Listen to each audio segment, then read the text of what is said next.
At least 10 officials were sacked over the latest scandal involving China's embattled railway ministry. Soaring costs and mounting debt may be leading the railway ministry to award building contracts to the lowest bidder without adequately vetting their qualifications. Chinese state media reported on Monday that the 10 officials lost their jobs after it was discovered that the subcontractors tasked with building railway bridges in Jilin province had mixed gravel and waste materials in with a standard concrete to cut costs. Experts say mixing the concrete with these additional materials drastically degrades the structural integrity of the structures. Apparently, the main contractor on the $363 million project, China Railway No. 9 Group Company, had farmed out most of the actual construction work to unqualified subcontractors. One of the subcontractors is reported to be run by a former cook with no engineering education or experience. The scandal has forced China's railway ministry to order the reconstruction of 16 piers and 2 bridges. Hello everyone, welcome to Global Government News. Today is Wednesday, November 16th, 2011, and I'm Darko. This is my website, ggnonline.com. That's ggnonline.com. Also on YouTube, it's ddarko2012. Also on Facebook, Global Government News has a group, along with all the other headlines and links in YouTube's video description, so please go check those out. Alright, well, this video is going to be eugenics, social engineering, also Big Brother. So this is part 3, and then I'll be rolling into a 4th part, so check it out later. If you haven't seen this new poll up here, you have 11 days to vote so far. 23 people have voted so far, and the majority of people, 9 voters, 39%, say that the next CEO for the corporation known as the United States of America will be the first, in quotation marks, alien from off planet. The next one is 26%, none of these. So you can go in there and check that out. You can put in your email address here and you'll receive updates from GGN to your email address. Also, I have a news archive down here, and all the way at the bottom I have network blogs. If you'd like to network your blog or my blog with your account, you can do that as well. We have 54 people there. Okay, moving on. Oh yeah, and there you can donate if you'd like. Okay, moving on here. Waiting for this, we have psychiatric drug use spread. So while many people are out there self-medicating with alcohol or marijuana or whatever, what have you, cocaine, heroin, the medicating of Americans, the pharmaceutical medicating, the legalized medicating of Americans for mental illnesses continues to grow over the past decade, with 1 in 5 adults now taking at least one psychiatric drug, such as antidepressants, antipsychotics, and anti-anxiety medications, according to analysis of pharmacy claims data. Among the most striking findings was the big increase in the use of powerful antipsychotic drugs all across across all ages, as well as growth in adults' use of drugs for attention deficit hyperactive activity disorder, a condition typically diagnosed in childhood. And so there's a lot of things that are going on with this, right?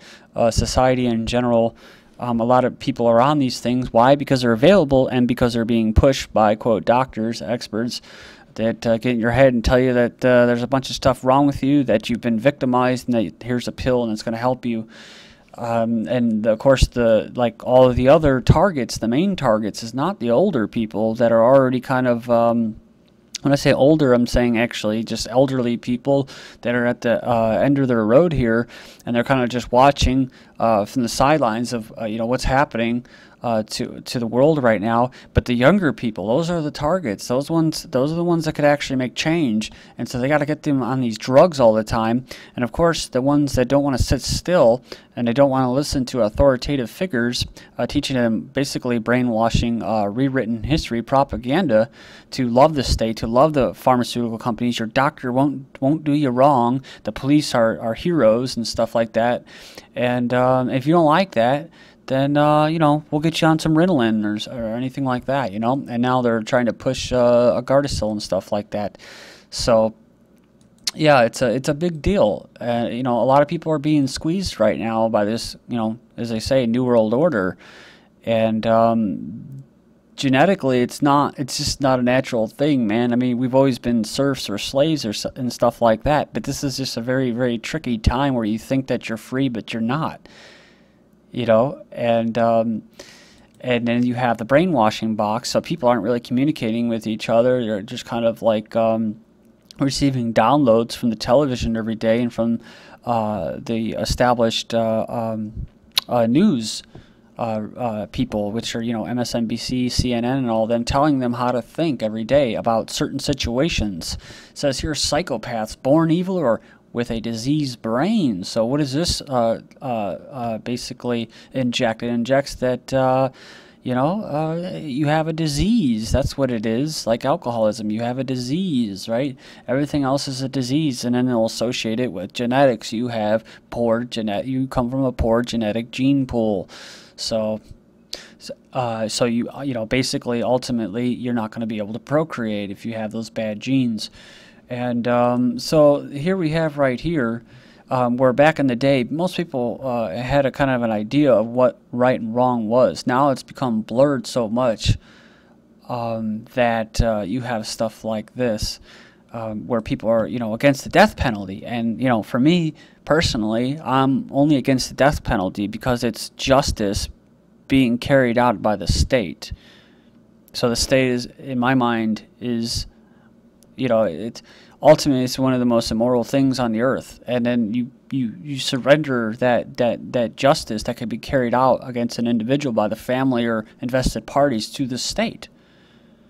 So now you have this. Now you can get off with things by just saying, oh, he has a disease, he's a psychopath. So moving on here, we have, do aborted babies enhance the flavor of food you eat? Biotech company uses fetal stem cells to test food. This came across the Global Government News Group on Facebook, so I appreciate the person who posted this. And it goes in there, and it says that although you're not actually putting aborted fetal cells into your food, they are using these cells in a laboratory to develop chemicals to make your food taste better. Remember? And why do they always have to do this? Like MSG, the food tastes fine without the MSG. It's called a flavor enhancer.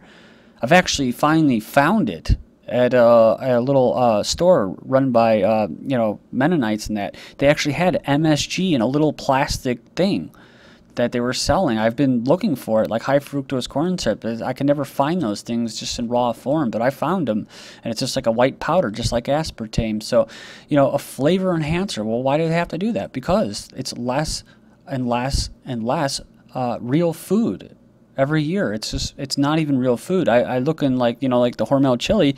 At one time I might actually eat it, with the high fructose corn syrup once in a while if I was hungry enough and I couldn't afford anything better. But now it's got MSG in there too. That autolyzed yeast extract, soy proteins, I think they call it, vegetable soy protein in that. They have certain words for it. I went over it before, but it's not food, and it's filler. And that's why, like in China, they're actually having cows graze on garbage. And they'll give you this garbage excuse of there's too many people on the world and the earth, so we got to start killing them and stuff like that, and putting their food, putting filler in their food and that. But that's not the truth. The truth is that the resources aren't being allocated effectively on purpose. It says here, stem cell trial halted. The world's first official trial using human embryonic stem cells in patients has been halted. Based in California, made the sudden announcement that it was halting further work in this field. It says current environmental capacity, scarcity, and uncertain economic conditions decided to concentrate instead on developing cancer treatments.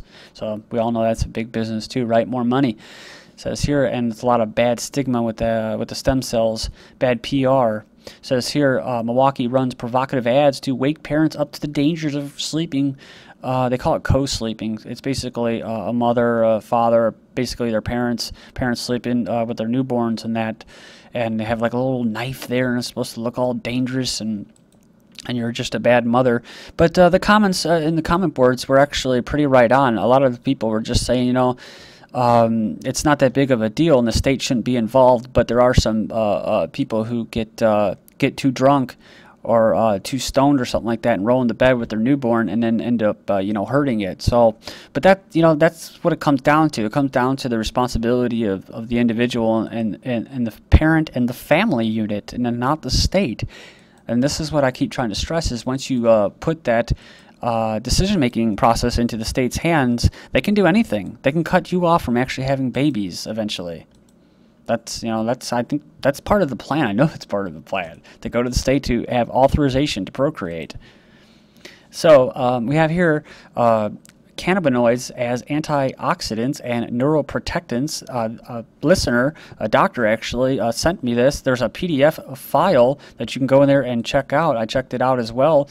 But, basically what it is it goes in here and says that it was actually the U.S. government that was delving in patenting medicinal use for marijuana. So the government's already in that industry, in that business, saying that the newfound property makes cannabinoids useful in the treatment of, I can't even pronounce this word, but prophylaxis, a wide variety of oxidation associated with diseases such as ischemic, age-related, inflammatory, and autoimmune diseases.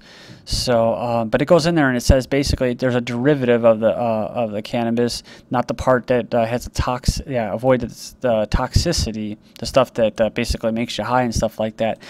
So, so the first one was what, in 1942. So then we have banned smoking in cars, says British Medical Association. Again, seems like something that would be practical, right? Yeah, okay, that's fine. You shouldn't be smoking, especially if you have children. And there's so many people that they have the audacity to just want to support laws that take away your freedoms, your decision-making process. They'll be just so quick, bam, out the window, gone.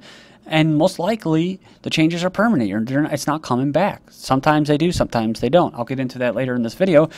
But I thought about this myself. I'm like, well, I don't smoke in my car, but every once in a while, if I'm on a long car trip, I may have one little rolled cigarette. Now, I don't want to have to give the police another excuse to pull me over because I don't have a seatbelt, because I'm on the phone, because, whatever. And now I'm smoking, I'm having one cigarette, maybe 1 out of 6 months in my car, and I'm going to get pulled over for that, That's my responsibility. It's my car. You shouldn't hand that over to the state, man. It says here, is oral contraceptive pill fueling prostate cancer? So it goes in there and it says that scientists say research is needed to ascertain if oral contraceptive pills use could be fueling rising prostate cancer rates. Now, I'm not saying that the pill is evil and you shouldn't take the pill or whatever. I have my own personal views for it. I'm just providing this information, that the side effects in that study. Birth control pills may cause bone reduction. Then we have new birth control pills, higher blood clotting risk. That was kind of a recent article. Then men, would you take a male birth control pill? It says here, should you quit the pill? A new study adds support to the theory that birth control pills can kill your libido. So it does exactly what it's supposed to do. Next up, many teens rely on the pill for non-sexual reasons. Many women are popping the pill for more than its pregnancy prevention benefit, according to a study. That's to kill their libido, right? Finds 33% of all teens and 40% of all U.S. women taking the oral contraceptive are doing so solely to treat menstrual cramps or for another purpose not related to birth control. This is a cool story. Your wireless router might be putting you in danger. I kind of already knew about this, about the debate surrounding the relative dangers of electromagnetic radiations. Rage on for years, talking about electromagnetic frequencies are created and it can be harmful if ignored. And it goes on here. It says wireless routers, one of the most convenient products in home across the world, can actually contribute to high levels of EMF exposure in your home. That's why when I just moved recently, the first thing I thought of was DSL and a hard line. That's what I got. And it's still, I know it's going to emit stuff, but hey, it's a little bit safer than that damn Wi-Fi. So, I mean, don't we have enough ELFs being strung out by these towers, man? It says here, weather mod towers and all the other ones. CDC admits not a single person has died from consuming raw milk in 11 years, but they'll still do raids, SWAT style. New evidence chemotherapy for breast cancer causes brain damage. Then Lysol bribes customers with cash prizes to get their flu shots and recruit others. Here's the extra thing. Let's team up and help stop the flu this year. And this is Lysol. Person has the most friends in the flu-free network gets $1,500 grand prize. Next up, Clinton sets new focus on AIDS fight. It's kind of crazy down here. She goes in there scaling up male circumcision procedures and expanding early HIV treatment. Remember the circumcision, the pharaohs? That's what it's all about. So smart kids more likely to use drugs. They don't say medication, they say drugs because it's illegal. And it's probably because they're so smart they realize that the world is fucked and they self-medicate. Private citizens getting help in fight against terrorism. That's right. So we'll finish up with this in the fourth video. This is GGN, and I'm Darko. Thank you.